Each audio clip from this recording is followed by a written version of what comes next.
बस batting 32 run तो बनाने दो इसको अपने कैरियर में। अबे 18 की हो गई है, 32 रन नहीं कर पा रहा।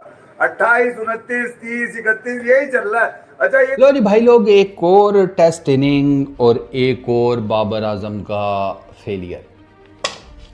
यार बहुत झूठ बोल लिया, अब नहीं बोला जाएगा। हमने बाबर आजम को बड़ा दुनिया के सामने पेश किया कि ये हमारा किंग है, हमारा बादशाह है, हमारा बॉबी है, हमारा ये है वो है वगैरह। लेकिन इस बेशरम आदमी ने ये बात तय कर ली है कि भाई मैंने जिंदगी में कुछ भी करना है, कम बैक नहीं करना। हमारे बाबरे आजम बर्रे आजम है, सेंचुरी मार दे और फिर आप पाकिस्तान के सबसे बड़े खिलाड़ी होने के बावजूद उस विकेट के ऊपर आउट हो जाओ। बाबर आजम पाकिस्तान के बॉब्जी दी किंग जो है वो एक बार फिर से जो है वो नाकाम हो गए हैं। बाबर आजम जो कि फिर फेल हुए अगेन, मतलब वही चीज़ LBW हुए। और एक अफसोसनाक चीज़ है कि बाबर आजम आज कैप्टन नहीं है ODI या T20 के, लेकिन फिर भी बाबर ऑफ स्टंप पे ज़्यादा फोकस कर रहा होता, अपने ऑफ स्टंप पे कि मैंने ऑफ स्टंप पे जाना है ऐसे, तो लेग साइड का बॉल को गिलांस करते हुए। जरूरत नहीं है कि जी माइकल वॉन ने क्या ट्वीट कर दी कि रोड बना दिया, या केविन पीटरसन ने कह दिया कि जी ये मुल्तान की विकेट है और केविन। दुनिया अंधी है, दुनिया अंधी है, दुनिया को नहीं पता, लोगों को नहीं पता कि ये कौन सी विकेट है, ये कौन सा मैच हो रहा है। पाकिस्तान क्रिकेट में, पाकिस्तान में टेस्ट क्रिकेट का प्रॉपर जनाजा निकाला जाता है। वो इंग्लैंड वाले माइकल वॉन, स्टीवन फिन, अगर बात करो केविन पीटरसन, और भाई वो ट्वीटे फेंक रहे हैं, वो कह रहे हैं पाकिस्तान क्रिकेट को बजा दो पकड़ के, ये घंटों को विकेट ही नहीं बनाना आती टेस्ट क्रिकेट की। और आप लोग मतलब घंटे के और छनकने के इंडिया से सीख लो। आपसे ना, आपसे बेहतर तो बांग्लादेश वाले हैं। इंडिया से सीख लो भाई। 2 दिन में अगले टेस्ट मैच खत्म करके जा रहे हैं, 2 दिन में। और आप अपने घर में फ्लैट ट्रैक बनाते हो ताकि टेस्ट मैच ड्रा हो जाए, पाकिस्तान की इज्जत बच जाए। क्योंकि आपको पता है अगर किसी भी एक साइड को फेवर 85 के स्ट्राइक रेट से खेल के गया, 85 के, जो कि T20 का स्ट्राइक रेट है बाबर आजम का पिछले वर्ल्ड कप का, बल्कि इससे भी थोड़ा नीचे ही था। वो 50 ओवर के वर्ल्ड कप का। तो एक 85 के स्ट्राइक रेट से वो करके गया है 151, 170 गेंदों पे, यानी कि उसने सही दबा के रखा हुआ था इंग्लैंड को। वो कह रहे थे कितने फंस गए यहाँ से। लेकिन जब उसके बाद, हालांकि ये 184 गेंदों पे 102 अब्दुल्ला का, वो भी शानदार है। 55 का स्ट्राइक रेट शानदार होता है टेस्ट में, लाजवाब। लेकिन इसका देखें यार, कमाल, इसने 13 चौके 2 छक्के, तो कहीं सेटल नहीं होने दिया इसने। उसी तरीके से खेलते हुए 50, फिर 100, फिर 150। अब फिर जब आप आउट होते हैं, आउट होने के बाद तो फिर बंदा क्रिटिसाइज करता है क्या जरूरत थी। वो जैक लीच की गेंद को सीधा उसी की तरफ खेल दिया, कैच पकड़ा उसने। But this is how he was playing. जब उसने 150 कर लिया तो ठीक है, फिर वो अब क्रिटिसिज्म से आजाद हो गया। इस कप में रन्स के माइंड में था, नहीं मेरा बल्ला चलने लग गया है तो मैं रन्स करूंगा। अब दोबारा वो आउट हो गया ना, अब उसने अगली इनिंग से और प्रेशर में खेलना है। ये ऐसी रोकने के चक्कर में इसने आउट हो जाना है। इसको ये चीज समझ नहीं आ रही। अजहर महमूद जो बैठा हुआ था, जैसन ग्लेसी, उनको कोई बताए जाके इसको समझाए कि भाई साहब be like Shan Masood, run up ball खेले, रन्स करे, डोंट बी लाइक, जिसको कहता है ना टुक टुक, बी लाइक शान मसूद। उसने भी तो अपनी सेंचुरी की है ना, लगातार इतने अरसे से वो तेज खेल रहा था। आज उसका बल्ला क्लिक किया तो बड़ा सोच ने मारा है। कैप्टन इनिंग्स खेल के गया है वो, ऐसी इनिंग्स खेले। और आप ये देखिए कि शान मसूद ने एक ही दिन के अंदर 2 सेशन के अंदर उसने 150 मार दिया। बी लाइक शान मसूद, ऐसे अटैकिंग क्रिकेट खेलोगे तो कामयाब होगे। जो इसका बाबर के हालात चल रहे हैं, वो दिन दूर नहीं कि हर आया गया गुजरा क्रिकेटर बाबर आजम से ऊपर पहुंचा होगा। अब तो मुझे डर लग रहा है। मैंने कहा बाबर भाई टाटा बाय बाय, फिनिश आपका हो गया आज का, इस पहली इनिंग्स का तो हो गया। क्योंकि मुझे साफ नजर आ रहा था, मैं देख रहा था, मुझे इम्पैक्ट के टाइम बाबर आजम की लेग स्टंप नजर आ गई। क्रिस वोक्स ने भाई साहब गेंद लगते साथ ही मुड़ के धर्मा सेना को जो अपील की है ना, और क्रिस वोक्स की शक्ल बता रही थी, उसे पता था आउट है।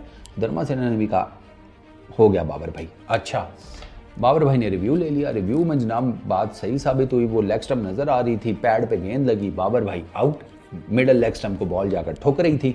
17वीं इनिंग्स बाबर भाई की 30 रन के ऊपर इख्तिताम पजीर हुई। 17 इनिंग्स हो चुकी हैं। 9वां टेस्ट मैच है अगर मैं गलत नहीं हूं तो, ठीक है। और नवंबर 2022 था ना, दिसंबर 2022 से ऑनवर्ड्स बाबर आजम का एक और फेलियर। 26 दिसंबर 2022 ये न्यूजीलैंड के अगेंस्ट कराची में बाबर आजम ने 161 रन की इनिंग खेली थी। उसके बाद से बाबर आजम की एक 50 नहीं है टेस्ट क्रिकेट में। 17 इनिंग्स हो चुकी हैं। हाईएस्ट बाबर आजम का 41 है ऑस्ट्रेलिया के अगेंस्ट मेलबर्न में। यार 200 प्लस शान बहुत अच्छा खेला है, मैं सीरियस हूँ। शान की अपनी प्लानिंग मेरे आप सिर्फ सवाल ले शान के बाद जो आया उनकी अपनी प्लानिंग थी। नहीं, जो लोग मुझे बता रहे हैं, हम भी सुन रहे थे। अरे रोड पे लाके लोग कह रहे हैं कि जो रमीज राजा एंड को ने पूरे दिन कमेंट्री की है, हाँ। उससे तो ऐसे लगा है कि दुनिया में इससे आसान कंडीशन में कभी बैटिंग हुई नहीं। अरे वो मैं बता रहा हूँ, रमीज भाई को उससे धो पकड़ और के बाबर के आते इनके ग्राउंड में पुराने किस्से थे, सरफराज नवाज याद आ रहे थे। वो जो साफ की ब्रांडिंग लगी हुई है ना, हाँ। रमीज भाई को एक साइड वसीम अकरम की किताब की बात याद नहीं आई इन्हें कि अब्बू के नाम पे खेले ये। नहीं तो वो तो आज सफेद शर्ट पहनकर आए थे जिसपे दाग न लगे। जब रमीज राजा को इमरान खान साहब ने चेयरमैन लगवाया पाकिस्तान क्रिकेट का, तो दुनिया को दिखता था कि कहते थे कि बस यही लोग खेलेंगे 4-5। हर आदमी पाकिस्तान से, बांग्लादेश से, ओवरसीज पाकिस्तानी, इंडिया से जो हकीकी क्रिकेट लवर है, उसके इतनी बड़ी ईमेलें आई हुई है एक तरह की कि यार ऑटोमेटिक कॉन्फिडेंस आपका बहाल हो जाता है। लेकिन इन चीजों को यार, ये बेसिक चीजें हैं जो मेरे जैसे नॉन क्रिकेटर को पता है। आई एम सॉरी टू से, इन लोगों को भी फिर वो पता। अली भाई sorry to say, but stop comparing Pakistan with India. What are you seeing right now, that comes with the time. Pakistan needs time, हर चीज में क्रिटिकल होना सही नहीं है। तो मैंने कहा इंडिया से कंपेयर किया। भाई आपको लग रहा होगा ड्रीम एस्केप मैंने इंडिया से कंपेयर किया, आपके दिमाग में कंपैरिजन होगा, मैंने तो कोई कंपेयर नहीं किया। Looks like road in Multan, great toss to have won, batting in what looks like a paddle shoes. देखें great toss to win indeed for Pakistan. दो advantages पाकिस्तान को यहाँ टॉस के साथ मिले, एक तो बैट फर्स्ट करने का मौका और चौथी इनिंग्स में यहाँ पाकिस्तान बॉलिंग करेगा। अब देखते हैं कि पाकिस्तान इसका कितना एडवांटेज यहाँ गेन करता है। न्यू 99 कहते हैं रमीज राजा is another Athar Ali Khan celebrates mediocrity, just Athar overrides the whole Bangladesh team, whereas Ramiz is all about Babar. बिल्कुल, मुझे देखें कोई इतराज नहीं है, रमीज ने बाबर को जितना अप्रिशिएट करना है करें। हर किसी की अपनी पर्सनल बाइसेस, लाइकनेस एंड डिसलाइकनेस होती है, मेरी भी है। लेकिन इसका मतलब ये नहीं है कि आप दूसरों को ओवरशैडो कर दें उसी कमेंट्री में बैठ के। रमीज राजा, याद करें कि रमीज राजा जब चेयरमैन थे ना, तो रमीज राजा कोई भी क्रिटिसिज्म, क्या आप ये सोच रहे हो कि हम इंग्लैंड को एकदम से पकड़ लेंगे? ऐसा तो नहीं होगा ना, क्योंकि अगर आप इंग्लैंड की बात करते हो तो उनकी बैटिंग जिस तरह से एग्रेसिव खेलती है, और आपने अपनी जो प्लेइंग 11 खिलाई है उसमें 3 फास्ट बॉलर खिलाए हैं, एक शाहीन एक नसीम। मुल्तान की जितनी गर्मी है, शाहीन की जो फिटनेस लेवल है अभी भी वो हाफ फिट ही है। वो तो आपको नजर नहीं आ रहा कि वो बहुत कोई उखाड़ देंगे, बहुत ही प्यारी बॉलिंग कर देंगे। पहले 10 ओवर के बाद शाहीन तो आपके बैठ जाएगा। आमिर जमाल का ऑलरेडी फिटनेस पे सवाल है, फिर वो कम बैक भी कर रहे हैं, फिटनेस भी मसाइल हैं, इतने पक्के तो बॉलर भी नहीं है आपके, ऑलराउंडर कैटेगरी में वो खेल रहे हैं। इब्रार की वैसे फॉर्म नहीं है। रेस अगर आपके पास एक नसीम ही पड़ता है तो नसीम भी कितने ओवर डाल देगा इस गर्मी में, वैसे ही पेस नहीं निकला जा रहा। तो थोड़ा सा ये माइंडसेट हमारे लिए जो है ये एक नुकसानदेह साबित हो सकता है पाकिस्तान के लिए। बहरहाल 328 रन पाकिस्तान ने बनाया है, पाकिस्तान टॉप पे जा रहा है। उस हाल में अगर आप देखो कंपैरिजन करो, बांग्लादेश से हम 2-0 से हारे थे, उस लिहाज से अगर आप कमबैक बाबर ने ये कर दिया वो कर दिया, मैंने कहा मेरा घंटा किया बाबर आजम ने, क्या किया बाबर आजम ने, कौन सा कमबैक कर दिया, कौन सी ऐसी आंधी तूफान ले आया बाबर आजम के तुम लोग कह कभी बाबर आजम इस कमबैक ये वो वगैरह वगैरह। अबे भाई बाबर कमबैक तब करेगा जब वो इंडिया के खिलाफ रन स्कोर करे, ऑस्ट्रेलिया के खिलाफ करे, इंग्लैंड के खिलाफ करे। अभी हो क्या गया बाबर को, और बाबर का करियर बड़ा अच्छा चल रहा था, सीधा साधा बड़ा अच्छा चल रहा था, बिल्कुल बेहतरीन जा रहा था। ये इसके फैंस की सबसे बड़ी गलती है बाबर के। सीधा सीधा एक तुम लोग बच्चे को उठाकर सीधा सीधा उसके बाप से कंपेयर करोगे तो ये तो होगा ना। बाबर को विराट कोहली के साथ कंपेयर करना ये बाबर ने नहीं कहा था, बाबर ने कभी नहीं कहा कि मुझे कोहली के साथ कंपेयर करो, इसके फैंस ने कंपेयर किया। बाबर के ऊपर मेंटेलिटी का प्रेशर आया, कप्तानी उसको थमाई गई, कप्तानी का। जब बांग्लादेश के खिलाफ जिस किस्म की पिचेस बनी थी और जब मैंने ये बोलना शुरू किया था कि जी फ्लैट पिचेस होनी चाहिए, अपनी कंडीशंस का फ़ायदा उठाएं, तो कुछ लोगों ने बड़ा सोशल मीडिया बोलना शुरू किया, ये जी बाबर आजम के लिए कह रहा भाई बाबर आजम तो आज नहीं किया कुछ, बाबर आजम तो 30 पे आउट हो गया। तो मैं सबके लिए बात कर रहा था कि भाई हमें अपनी कंडीशंस में, हमें अपनी पिचेस जो हैं वो फ्लैट पिचेस होनी चाहिए, ठीक है ना।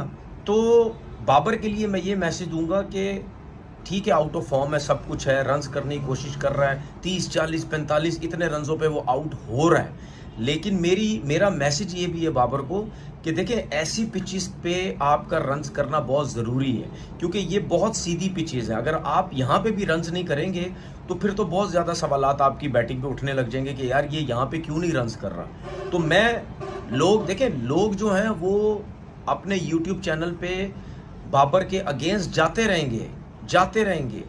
अगर बाबर आज इस टेस्ट मैच में रन या बड़ी इस इनिंग में रन कर देता तो ज़रूर 100% उनका जवाब आना था, यार ये तो बहुत ही फ्लैट विकेट है, ठीक है ना, ये तो बहुत ही फ्लैट विकेट है कि उसने रन्स कर दिए। लेकिन जब आउट हुआ तो सबने बोलना यार ये किस किस्म का प्लेयर है। तो ये बाबर का चलता रहेगा। मैं एज अ क्रिकेटर, क्योंकि ये वो लोग हुए थे, आपको एक स्टेज सेट करके देके गए अब्दुल्ला शफीक और जो है शान मसूद, आपको यहाँ पर जो है आके उसी को आगे लेके चलना था।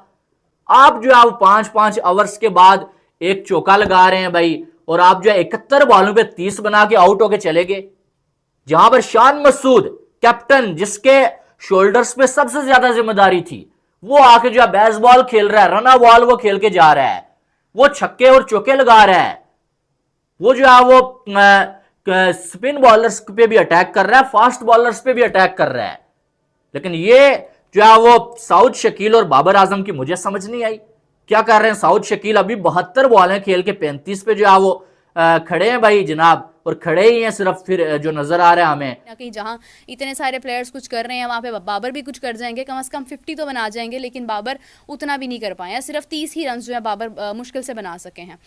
तो बात यह है कि बाबर आजम एक पाकिस्तान का वो नाम है जिसके बारे में कुछ लोग, बाबर के चाहने वाले, ये कहते हैं कि जनाब बाबर का नाम बहुत बड़ा है और बाबर को आप कुछ कह नहीं सकते हैं। तो उनको मैं कहूँगी कि भाई आज जहाँ पर ऐसी पिच है कि जहाँ पर रन्स बन रहे हैं, जहाँ पर बॉलर्स परेशान हो गए हैं, विकेट निकालना मुश्किल हो रहा है, वहाँ पर भी बाबर वैसे ही आउट हुए हैं जैसे वो हमेशा होते आए हैं।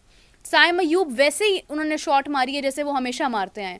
मतलब यार साइम अयूब है एक, वो बैठकर अब सोच रहा होगा कि यार मैं ना खेलता ये शॉट, थोड़ा ज़रा हौसला कर लेता। बाबर आजम जो है वो